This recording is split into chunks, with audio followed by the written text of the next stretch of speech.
headlines of VTV News. Ethnic people's special affection for Party General Secretary Nguyen.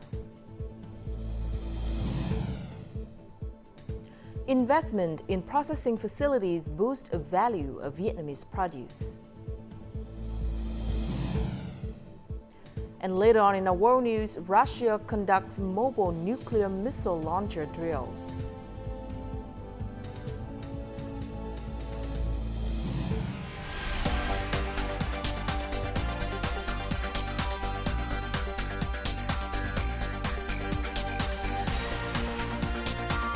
Broadcasting from Hanoi, the capital of Vietnam, VTV News starts right now.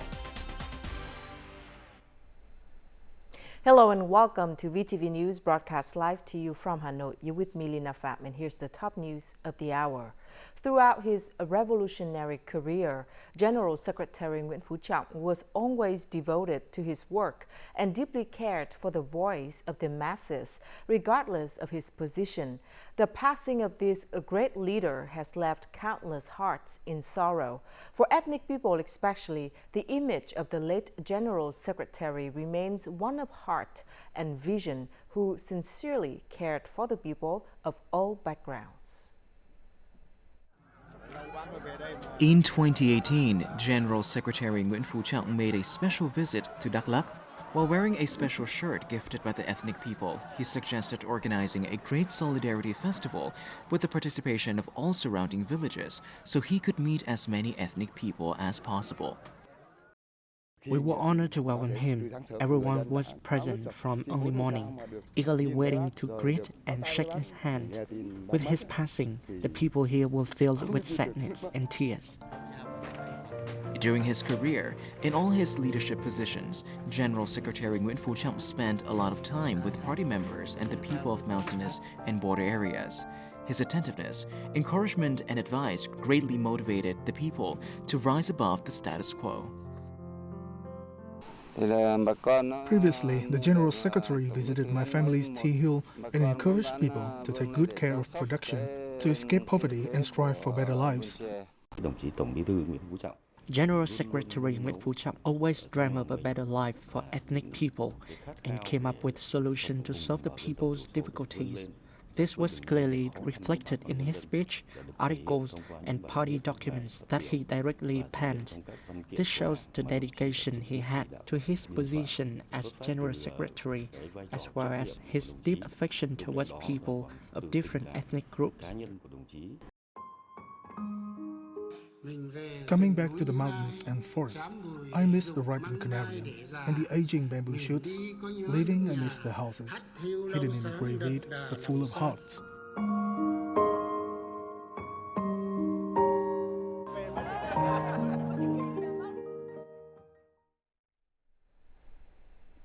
On Wednesday morning, Prime Minister Phạm Minh Chính chaired the government's July lawmaking session to review and comment on 5 important issues. More in the following. The session opened with a minute of silence to commemorate President Ho Chi Minh, the heroic martyrs who sacrificed for the country's independence and freedom, and General Secretary Nguyen. Discussions followed, with members commenting on 2 proposals for lawmaking, the law on state emergency and the amended law on science and technology. Members also discussed 2 draft laws, namely the amended law on electricity and the amended law on employment. Additionally, they gave opinions on the investment policy for the North-South high-speed railway project. Speaking at the session, Prime Minister Phạm Minh Chính affirmed that the government places great focus on implementing institutional breakthroughs. The Prime Minister also emphasized many requirements for lawmaking work, such as institutionalizing the party's policies and guidelines, promoting decentralization of power, and simplifying administrative procedures for the betterment of people and businesses. The leader also requested that ministers and heads of sectors directly lead the building of institutions and allocate adequate resources to prevent and combat negative phenomena in this work. The strong increase in market demand has helped Vietnam's vegetable and fruit export turnover reach an estimated $3.8 billion from the beginning of the year to date, a 23.4% increase over the same period last year. With many positive market signals and abundant and stable domestic supply, from now until the end of the year, the Vietnamese vegetable and fruit industry is expected to set a new record this year of reaching or exceeding $7 billion. In the past 7 months, the top 10 import markets for Vietnamese vegetables and fruits have mostly grown from 15 to 96%.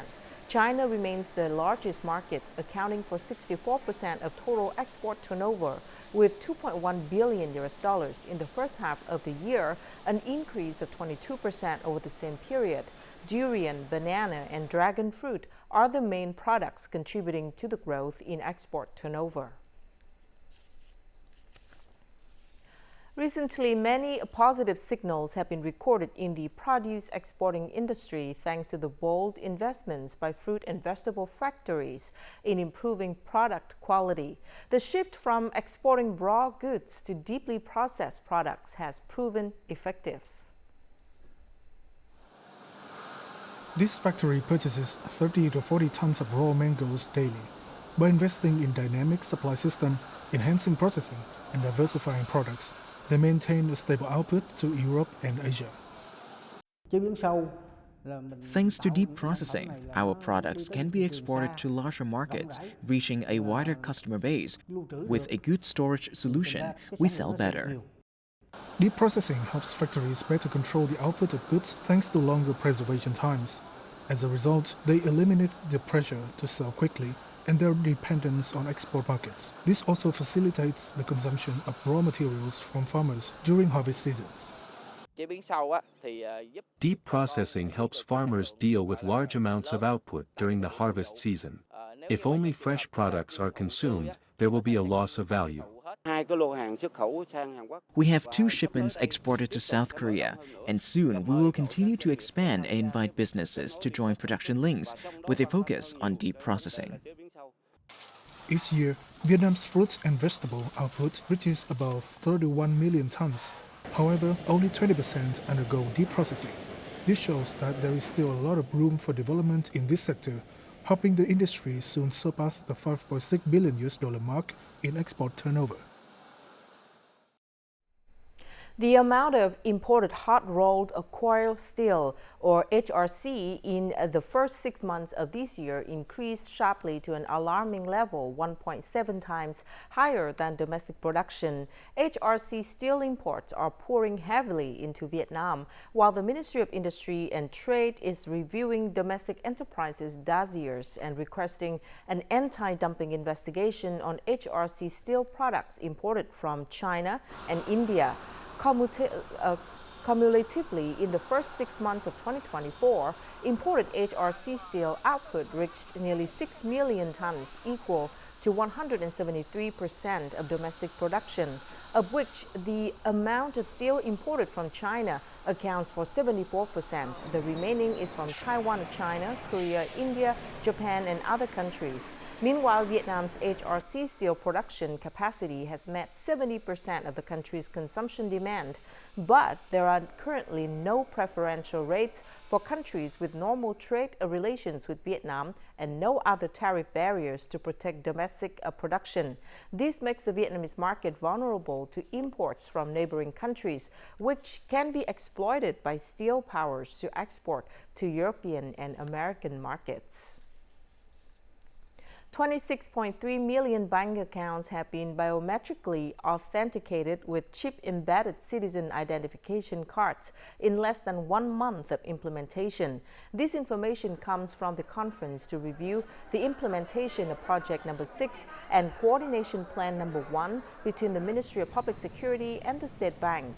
In the future, the banking industry will implement many solutions to ensure that 100% of customers are biometrically authenticated.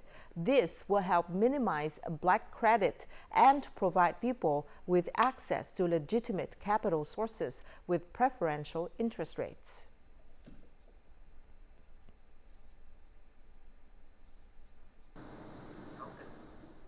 And before we move to the next part of VTV News, let's check out the foreign exchange rate.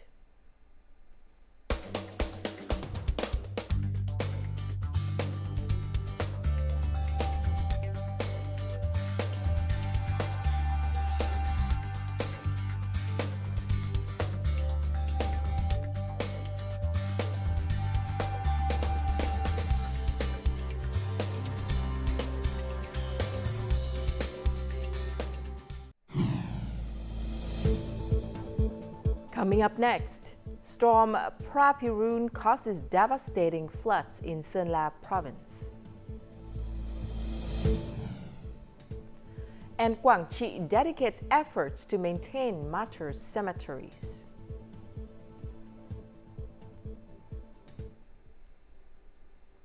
Last night and this morning, heavy rain continued in the north, causing flood warnings and a very high risk of flash floods and landslides.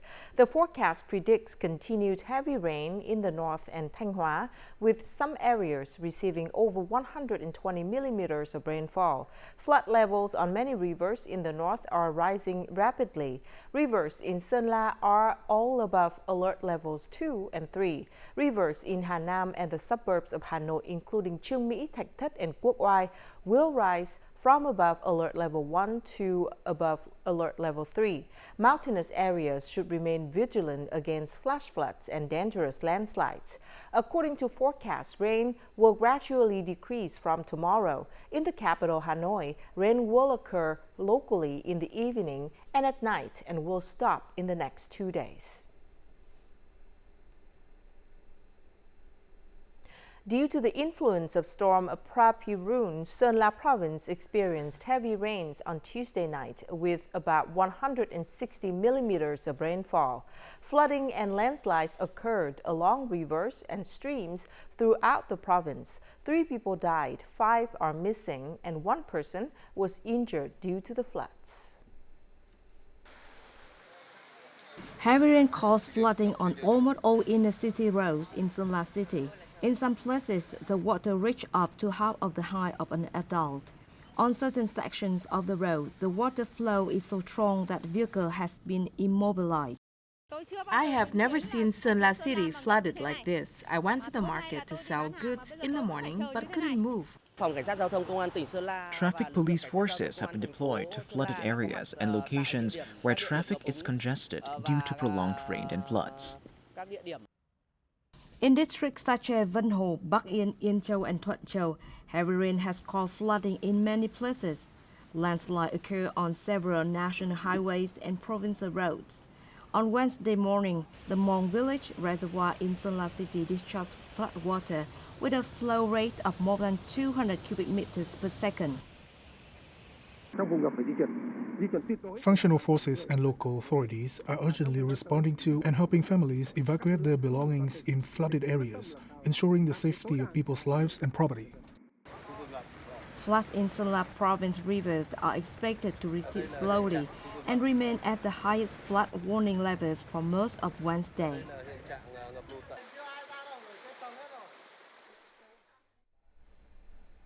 On Wednesday morning, the United Nations Population Fund, or UNFPA, and the Communist Youth Union Central Committee officially launched the program to support the youth in reproductive health care and sexual health in response to population aging. Accordingly, the program will be implemented over 2 years with a total budget of more than $1 million.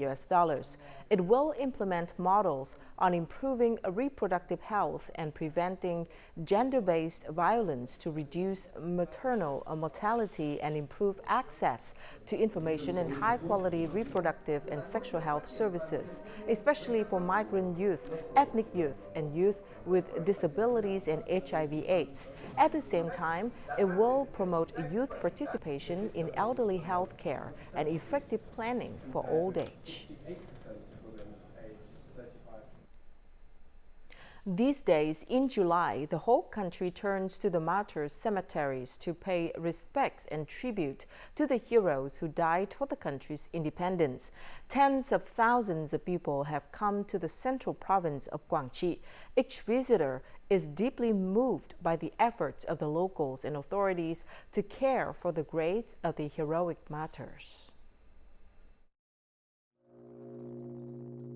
This is the third time Bạch Công Liu has come to offer incense at the Trường Sơn Martyrs Cemetery for his uncle, Martyr Bạch Công Hai, who died in 1973 in Guangxi Province. Our family lives in Hanoi while my uncle lays here. I came in and saw that the local authorities took very good care of his grave. My family is very grateful for the kindness of the staff and the people here. Guangxi Province has 72 cemeteries with more than 55,000 martyrs. To take care of the martyrs' graves, in addition to state support, Guangxi Province has implemented various solutions to mobilize resources and renovate the cemeteries to make them more spacious. In recent years, Guangxi Province launched a movement to join hands in taking care of the cemeteries. We also launched a program to call for capital and resources to renovate parts of these cemeteries. We have an agency specializing in receiving relatives of martyrs and supporting them when they come here to visit the martyrs' graves. Everywhere in Guangxi is marked by the sacrifice of heroic martyrs. At Thạch Hãn River, thousands of soldiers have been laid to rest in the riverbed. The country and its people will never forget them. As poet Lê Bá Dương, also a Guangxi veteran, put it. Đò lên Thạch Hãn ơi chèo nhà, đáy sông còn đỏ màng phôi nằm, có tuổi đôi mươi thành sóng nước, vỗ yên bờ mãi mãi ngàn năm.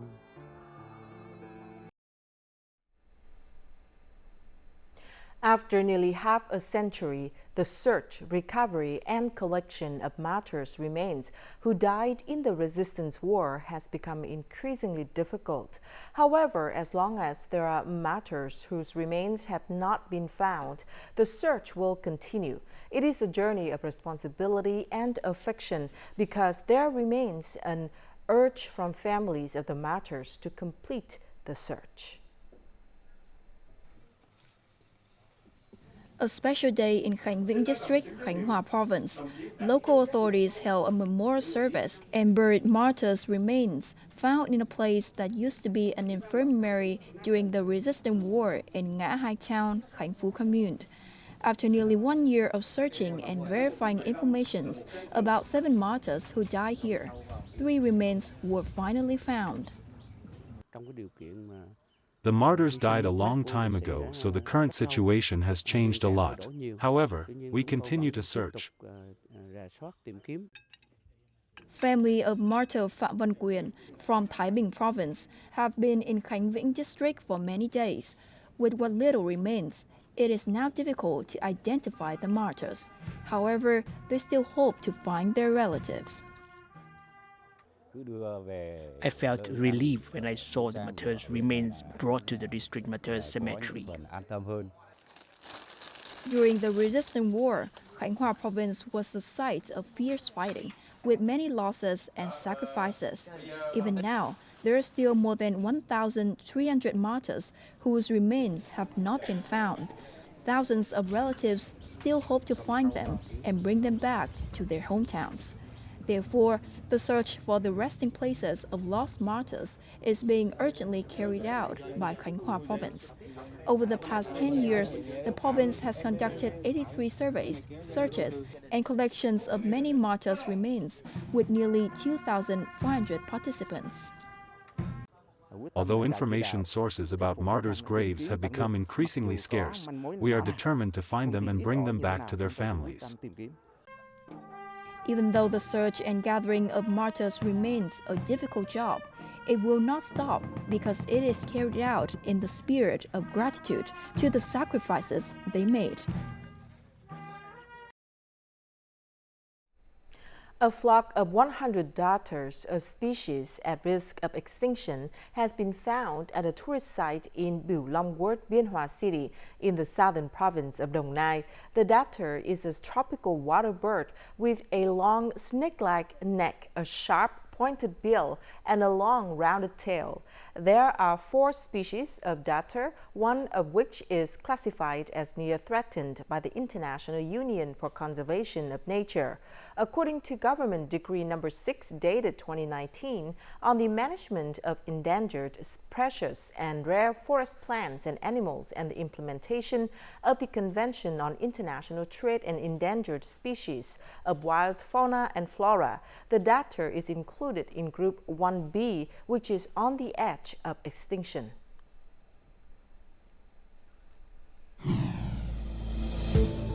Coming up next in our world news, Russia conducts mobile nuclear missile launcher drills.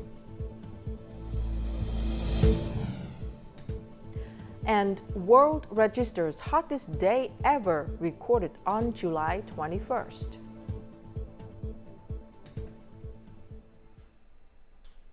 According to Russian media, Russian forces are conducting drills involving Yar's mobile nuclear missile launchers.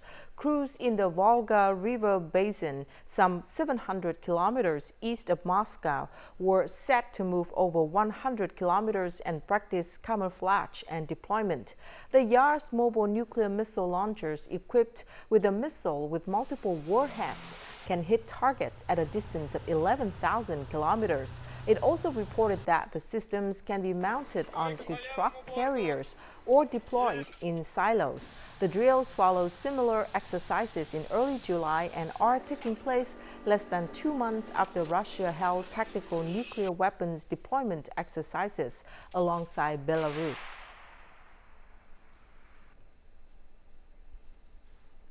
U.S. Secret Service Director Kimberly Chittle resigned on Tuesday after the agency came under harsh scrutiny of its failure to stop a would-be assassin from wounded former President Donald Trump during a campaign rally. Chittle, who has led the agency since 2022, told lawmakers she took responsibility for the shooting. Chittle's resignation came a day after she appeared before a congressional committee and was questioned for the security failures. Lawmakers were particularly incensed after her appearance in front of the House Oversight Committee on Monday, where she was unwilling to answer many of the committee's questions. Several Republicans and Democratic lawmakers had called on her to resign. The Secret Service's solemn mission is to protect our nation's leaders. Of President Trump. Good morning, Chairman Comer, Ranking Member Raskin, and distinguished members of the committee. UN Special Envoy to Yemen, Hans Gruneberg, told the UN Security Council on Tuesday that recent developments in the Red Sea and surrounding waterways suggest that the threat to international shipping from Yemen's Houthis is growing. The warning comes after new Houthi attacks on commercial shipping and the first Israeli airstrikes on Yemen in retaliation for Houthi drone and missile attacks on Israel. According to the UN official, recent developments suggest that the threat against international shipping is increasing in scope and precision.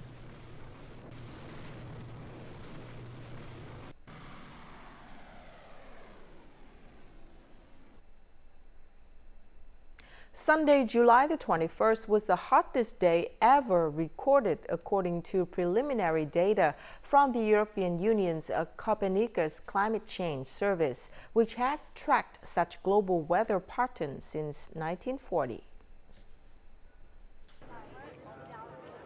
The global average surface air temperature on Sunday reached 17.09 degrees Celsius, slightly higher than the previous record set last July of 17.08, as heat waves scorched large swathes of the United States, Europe, and Russia. The warmest day in recent history, according to our data. This happened on the 21st of July, and it's still possible that the value for the 22nd, possibly even the 23rd, may exceed this. But so far, this is the one we are sure of. Last year saw 4 days in a row break the record, from July 3rd through July 6th, as climate change, driven by the burning of fossil fuels, drove extreme heat across the northern hemisphere. While Sunday's record was only marginally higher than last year's reading, what was remarkable is how different the temperature of the last 13 months has been in respect to the previous records.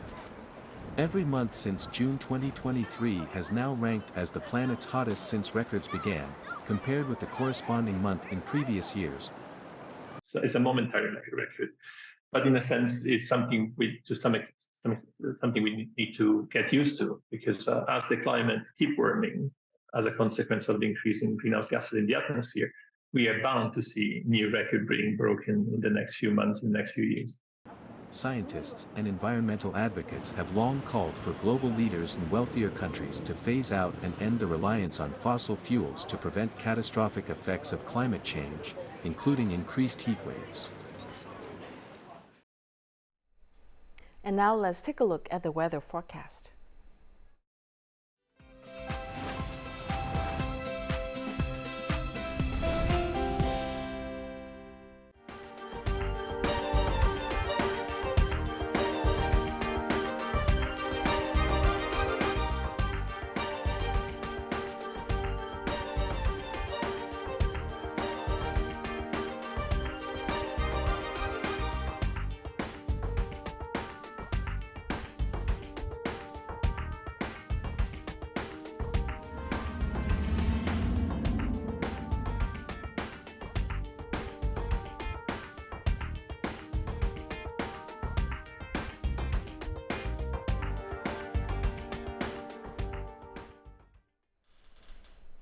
And that's it for this edition of VTV News. Thank you very much for watching. To rewatch our program, you can download VTVgo from App Store or Google Play, or tune in our YouTube channel at youtube.com/VTV4go. Goodbye for now.